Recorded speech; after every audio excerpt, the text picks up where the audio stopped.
Hello, everyone. Welcome to the Life with Liz show. I am Miss Liz, coming at you with another brand new video.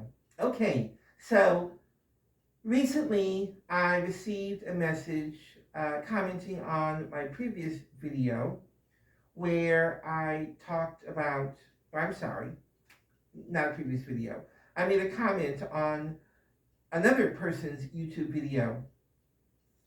Uh, the filming of the Michael Jackson performance at Elizabeth Taylor's 65th birthday. And I said I was there for the taping. And somebody asked me to share what that was like. So that's what this video is all about. I'm going to give you my insider view because I was fortunate enough to be there. So what was it like? Well, first of all, I remember it very well, although it was 25 years ago now. I read in the paper that Elizabeth Taylor's birthday was going to be a televised special, a 2-hour special, and that they were selling tickets. So I immediately began looking into it. It didn't say anything about Michael Jackson being there, but knowing their relationship, knowing how close they were in the 1990s, I put two and two together and figured out, I bet you Michael Jackson is going to be there. And sure enough, he was. So I left my home in the San Francisco Bay Area, and along with my best friend Sean, we rented a car, drove down to Los Angeles.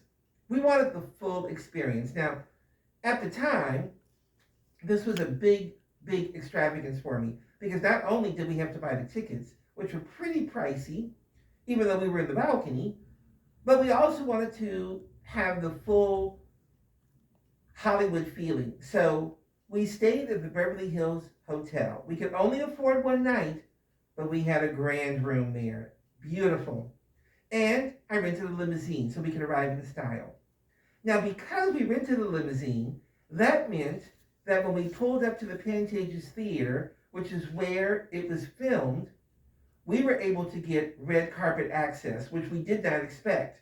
We were riding in the limousine, and when we got to the Pantages Theater on Hollywood Boulevard, they had the street blocked off, and anybody coming in a limousine, that was the only type of car they would let through. So we just followed the other limousines. It was a long row of them, and we pulled up to the Pantages Theater. I can still see it. I can still see it so well. Sitting in the back of the limousine, I remember we had to wait for the limousine in front of us, the passengers, to exit the car. And although we were in a limousine and all the fans were lined up behind, the bleachers, we felt just like they did because we were just as excited as they were. So when the limousine in front of us stopped, we were peering through the front window trying to see who it was. And about 4 young ladies got out. We didn't know 3 of them, but we recognized Drew Barrymore right away. We walked up the red carpet, and there were fans on either side. I mean, it was a real Hollywood feeling we got being there that I'll never forget. We were in the balcony, but we were lucky. We were actually in the front row of the balcony. So although we were high up, we had a good bird's eye view. So Elizabeth Taylor was always late everywhere she went, and this time was no exception. The whole theater was completely full, and she made her grand entrance. And sure enough, I can still see her looking down from my balcony seat, her and Michael Jackson coming and taking their seat. They were seated in the right section, close to the stage. She had her family, probably 15 or 20 members of the family there.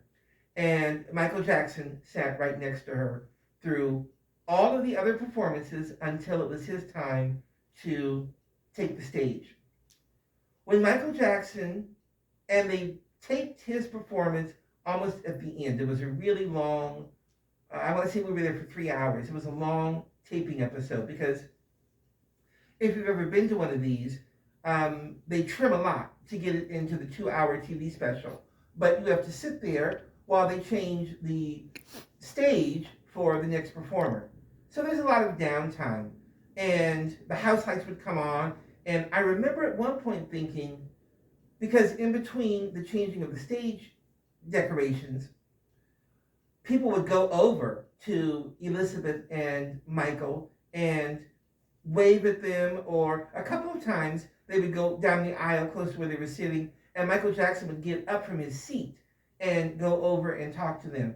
And I thought I should go down there too, but because I was in the balcony and so high up, I thought by the time I got down there to them that probably the house lights would be turned down again, and it would be too late. They'd be doing the next performance, and I didn't want to do that. But if I had to do it all over again, I would have gone down there. When Michael Jackson took the stage, it was electrifying. He walked out. He had nobody introduce him. He just walked out on stage, as everyone recognized him, of course. As soon as he started, we were just mesmerized from the start to the beginning. And if you watch the video of that performance, you can hear, if you listen closely, the audience start to erupt in cheering and applause. He was only about a quarter of the way through the song, but everybody had the feeling almost immediately this was another masterpiece. This was another great song. And he did the performance flawlessly. When he finished, he got a long standing ovation. If you see the video of the performance, they cut that out. But when you were actually in the theater, it was a very long standing ovation he got at the end. So seeing Michael Jackson live is something, of course, I will never forget. Now that he's gone, it's a memory that I hold very, very dear. And he was every bit the top performer that we all saw him become. Wonderful experience. Thank you for letting me share it with you, and come back for another video. Bye.